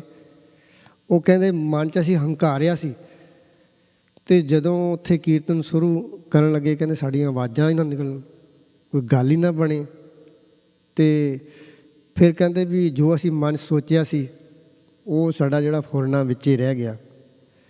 ਅਤੇ ਫਿਰ ਉਹਨਾਂ ਨੂੰ ਇਸ ਗੱਲ ਦੀ ਸੋਝੀ ਹੋਈ, ਉਹਨਾਂ ਨੇ ਇਹ ਗੱਲ ਦੱਸੀ TV 'ਤੇ ਕਿ ਅਸੀਂ ਇਹ ਕੁਝ ਸੋਚਿਆ ਸੀ ਗੁਰੂ ਰਾਮਦਾਸ ਜੀ ਦੇ ਜਦੋਂ ਕੀਰਤਨ ਕਰਨ ਗਏ ਸੀ, ਅਤੇ ਗੁਰੂ ਰਾਮਦਾਸ ਜੀ ਨੇ ਸਾਡਾ ਜਿਹੜਾ ਹੰਕਾਰ ਤੋੜ ਦਿੱਤਾ, ਕਿਉਂਕਿ ਹੰਕਾਰਿਆ ਸੋ ਮਾਰਿਆ, ਹੰਕਾਰਿਆ ਮਾਰਿਆ ਜਾਂਦਾ ਹੈ। ਉਸ ਤੋਂ ਬਾਅਦ ਕਹਿੰਦੇ ਅਸੀਂ ਕਦੇ ਨਹੀਂ ਸੋਚਿਆ ਵੀ ਅਸੀਂ ਫਲਾਣੇ ਰਾਗੀ ਨੂੰ ਫੇਲ ਕਰ ਦੇਣਾ, ਆਵਾਜ਼ਾਂ ਚੱਕ ਕੇ ਅਸੀਂ ਇਹਨਾਂ ਨਾਲ ਵਧੀਆ ਕੀਰਤਨ ਕਰਦੇ ਹਾਂ। ਹੁਣ ਕਹਿੰਦੇ ਵੀ ਅਸੀਂ ਅਰਦਾਸ ਕਰੀ ਦੀਏ ਮਹਾਰਾਜ ਵੀ ਜਿੱਦਾਂ ਦਾ ਤੂੰ ਕੀਰਤਨ ਕਰਾ ਲਏਗਾ ਤਾਂ ਅਸੀਂ ਕਰ ਲਵਾਂਗੇ, ਇਹ ਸਾਡੇ ਵੱਸ ਦੀ ਗੱਲ ਨਹੀਂ। ਇਸ ਕਰਕੇ ਵੀ ਗੁਰੂ ਅੱਗੇ ਅਰਦਾਸ ਜਿਹੜੀ ਹੈ ਨਾ ਉਹ ਪੂਰੀ ਹੋ ਜਾਂਦੀ ਹੈ। ਮੈਨੂੰ ਇਹ ਜਿਹੜੇ ਅਰਥ ਬੜੇ ਡੂੰਘੇ ਨੇ, ਵੀ ਮੈਂ ਵੀ ਸੋਚ ਰਿਹਾ ਵੀ ਮੈਂ ਕਿੱਦਾਂ ਕਰੂੰਗਾ ਮੈਨੂੰ, ਪਰ ਜਿੰਨੇ ਕੋਈ ਸੋਝੀ ਗੁਰੂ ਨੇ ਬਖਸ਼ੀ ਹੈ ਅਤੇ ਉਹ ਅਰਥ ਮੈਂ ਕੀਤੇ ਨੇ। ਅਤੇ ਦਾਵਾ ਇਹਦਾ ਕਰਨਾ ਨਹੀਂ ਚਾਹੀਦਾ। ਵਾਹਿਗੁਰੂ ਜੀ ਕਿਰਪਾ ਕਰਨ, ਇਸ ਗੁਰਬਾਣੀ ਦਾ ਜਿਹੜਾ ਗਿਆਨ ਹੈ ਉਹ ਆਪ ਹੀ ਬਖਸ਼ਿਸ਼ ਕਰਦੇ ਨੇ। ਭੁੱਲ ਚੁੱਕ ਦੀ ਮਾਫੀ ਦੇਣੀ। ਇੱਥੇ ਆਪਾਂ ਸਮਾਪਤੀ ਕਰਦੇ ਹਾਂ 2 ਪੰਕਤੀਆਂ ਪੜ੍ਹ ਕੇ। ਆਇਓ ਸ਼ਰਨ ਦੀਨ ਦੁਖ ਭੰਜਨ, ਚਿਤਵੋ ਤੁਮਰੀ ਔਰ, अपै पद दान सिमरन स्वामी को, प्रभ नानक बंधन छोर। वाहिगुरु जी का खालसा, वाहिगुरु जी की फतेह। रामकली महला तीजा। आनंद एक ओंकार सतगुर प्रसाद, आनंद भया मेरी माए, सतगुरु मैं पाया। सतगुर तां पाया सह सेती, मन बजियां वाधाइयां, राग रतन परवार परियां, शब्द गा मणियाइयां। शब्द उतां गावो हरि केरा, मन जिनी वसाया। कह नानक आनंद होआ, सतगुरु मैं पाया। ये मन मेरे तू सदा हरणाले, हरना रहो तू मन मेरे, दुख सब सारण अंगीकार, ओह करे तेरा अहंकार सब सवारणा। सबना गल्लां समरथ स्वामी, सो क्यों मनो विसारी। कह नानक मन मेरे सदा हरणाले। साचे साहिबा क्या नाही घर तेरा, करता तेरा सब कुछ है जिस दे सो पावे। सदा सिफत सलाह तेरी, नाम मन मसावे। नाम जिन कह मन मसिया बाजे, शब्द कनेरी। कह नानक सच्चे साहिब क्या नाही घर तेरा, साचा नाम मेरा आधारो। साच नाम आधार मेरा, जिन भुखा सब गवाइयां। कर शांत सुख मन आ वसिया, जिन इच्छा सब पुजाइयां। सदा कुर्बान कीता गुरु विटों, जिस दियां हे वड्याइयां। कह नानक सुनो संतोष सब धरो प्यारो, साचा नाम मेरा आधारो। ਵਾਜੇ ਪੰਜ ਸ਼ਬਦ ਤਿਤ ਘਰ ਸੁਭਾਗੈ, ਘਰ ਸੁਭਾਗੈ ਸ਼ਬਦ ਵਾਜੇ, ਕਲਾ ਜਿਤ ਕਰ ਧਾਰੀਆ, ਪੰਜ ਦੋ ਤੁਧ ਵਸ ਕੀਤੇ, ਕਾਲ ਕੰਟਕ ਮਾਰਿਆ। ਧੁਰ ਕਰਮ ਪਾਇਆ ਤੁਜਨ ਕੋ ਸੇ ਨਾਮ ਹਰ ਕੈ ਲਾਗੇ, ਕਹਿ ਨਾਨਕ ਤਹਿ ਸੁਖ ਹੋਵਾ, ਤਿਤ ਘਰ ਅਨੰਤ ਵਾਜੇ। ਅਨਸਨੋ ਵਡ ਭਾਗੀਓ, ਸਗਲ ਮਨੋਹਰਤ ਪੂਰੇ, ਪਾਰ ਬ੍ਰਹਮ ਪ੍ਰਪਾਇਆ, ਉਤਰੇ ਸਗਲ ਵਸੂਰੇ। ਦੁਖ ਰੋਗ ਸੰਤਾਪ ਉਤਰੇ, ਸੁਣੀ ਸੱਚੀ ਬਾਣੀ, ਸੰਤ ਸਾਜਨ ਭੈ ਸਰਸੇ ਪੂਰੇ, ਗੁਰ ਤੇ ਜਾਣੀ। ਸੁਣਤੇ ਪੁਨੀਤ ਕਹਤੇ ਪਵਿੱਤ, ਸਤਿਗੁਰ ਰਹਿਆ ਭਰਪੂਰੇ, ਬਿਨਵੰਤ ਨਾਨਕ ਗੁਰ ਚਰਨ ਲਾਗੇ, ਵਾਜੇ ਅਨਹਦ ਤੂਰੇ। ਸ਼ਲੋਕ।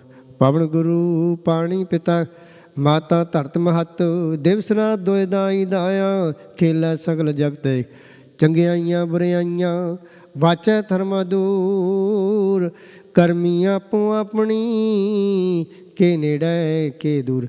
ਜਿਨੀ ਨਾਮ ਤੇ ਆਇਆ, ਗਏ ਮਸਕਤ ਕਾਲ, ਨਾਨਕ ਤੇ ਮੁਖ ਉਜਲੇ, ਕੀਤੀ ਛੁੱਟੀ ਨਾਲ। ਜਿਨੀ ਨਾਮ ਤੇ ਆਇਆ, ਗਏ ਮਸਕਤ ਕਾਲ, ਨਾਨਕ ਤੇ ਮੁਖ ਉਜਲੇ, ਕੀਤੀ ਛੁੱਟੀ ਨਾਲ। ਵਾਹਿਗੁਰੂ ਜੀ ਕਾ ਖਾਲਸਾ, ਵਾਹਿਗੁਰੂ ਜੀ ਕੀ ਫਤਿਹ। ਰਾਮ ਕਲੀ ਮਹੱਲਾ ਤੀਜਾ। ਆਨੰਦ ਏਕ ਓੰਕਾਰ ਸਤਿਗੁਰ ਪ੍ਰਸਾਦਿ।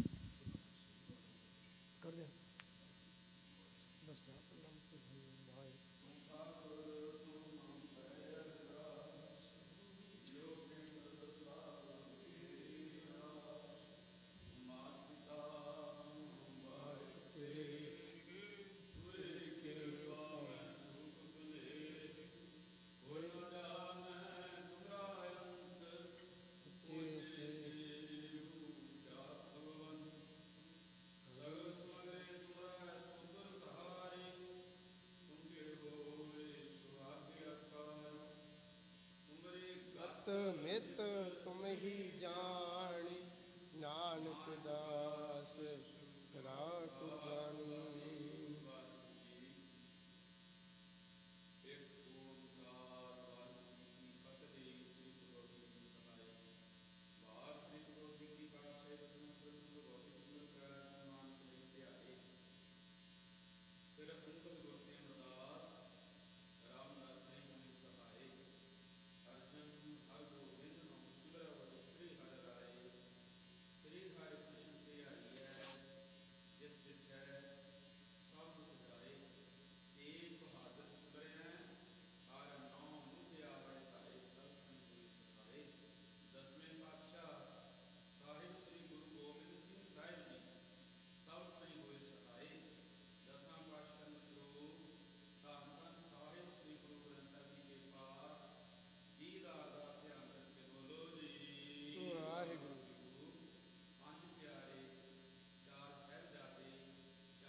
ਵਾਹਿਗੁਰੂ ਨਾਮ ਜਹਾਨ ਹੈ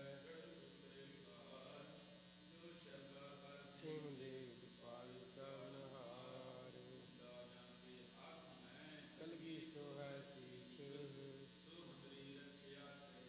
ਕਲਗੀ ਧਾਤ ਜਗੀਸ ਸਤਿ ਸ੍ਰੀ ਅਕਾਲ।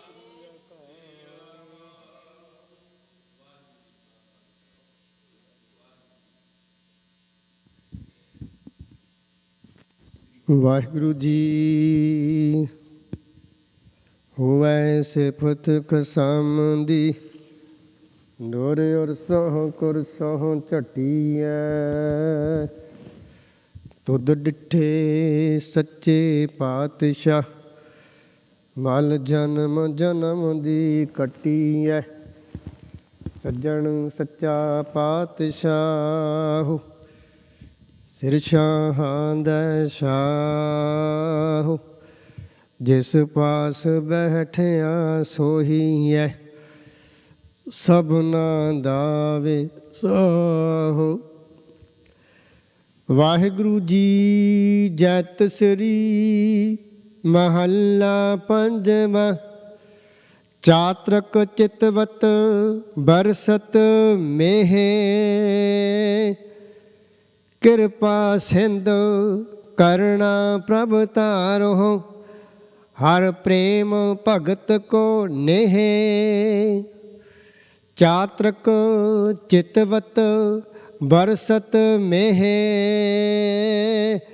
ਕਿਰਪਾ ਸਿੰਧ ਕਰੁਣਾ ਪ੍ਰਭ ਤਾਰੋ ਹਰ ਪ੍ਰੇਮ ਭਗਤ ਕੋ ਨੇਹ ਰਹਾਉ ਅਨਕ ਸੂਖ ਚਕਵੀ ਨਹੀਂ ਚਾਹਤ ਆਨੰਦ ਪੂਰਨ ਪੇਖ ਦੇਹ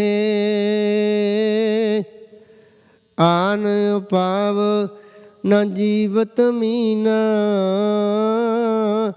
ਬਿਨ ਜਲ ਮਰਣਾ ਤੇਹ ਹਮ ਅਨਾਥ ਨਾਥ ਹਰ ਸਰਣੀ ਆਪਣੀ ਕਿਰਪਾ ਕਰੇ ਚਰਨ ਕਮਲ ਨਾਨਕ ਆਰਾਧੈ ਤਿਸ ਬਿਨ ਆਨ ਨ ਕਹੇ ਹਮ ਅਨਾਥ ਨਾਥ ਹਰ ਸਰਣੀ ਆਪਣੀ ਕਿਰਪਾ ਕਰੇ ਚਰਨ ਕਮਲ ਨਾਨਕ ਆਰਾਧੈ ਤਿਸ ਬਿਨ ਆਨ ਨ ਕਹੇ। ਵਾਹਿਗੁਰੂ ਜੀ ਕਾ ਖਾਲਸਾ ਵਾਹਿਗੁਰੂ ਜੀ ਕੀ ਫਤਿਹ। ਸਤਿਨਾਮ ਵਾਹਿਗੁਰੂ ਸਤਿਨਾਮ ਵਾਹਿਗੁਰੂ ਵਾਹਿਗੁਰੂ ਸਤਿਨਾਮ ਵਾਹਿਗੁਰੂ ਸਤਿਨਾਮ ਵਾਹਿਗੁਰੂ ਸਤਿਨਾਮ ਵਾਹਿਗੁਰੂ ਸਤਿਨਾਮ ਵਾਹਿਗੁਰੂ ਸਤਿਨਾਮ ਵਾਹਿਗੁਰੂ ਸਤਿਨਾਮ ਵਾਹਿਗੁਰੂ ਸਤਿਨਾਮ ਵਾਹਿਗੁਰੂ ਸਤਿਨਾਮ ਵਾਹਿਗੁਰੂ ਸਤਿਨਾਮ ਵਾਹਿਗੁਰੂ ਸਤਿਨਾਮ ਵਾਹਿਗੁਰੂ ਸਤਿਨਾਮ ਵਾਹਿਗੁਰੂ ਸਤਿਨਾਮ ਵਾਹਿਗੁਰੂ ਸਤਿਨਾਮ ਵਾਹਿਗੁਰੂ। ਵਾਹਿਗੁਰੂ ਜੀ ਕਾ ਖਾਲਸਾ ਵਾਹਿਗੁਰੂ ਜੀ ਕੀ ਫਤਿਹ।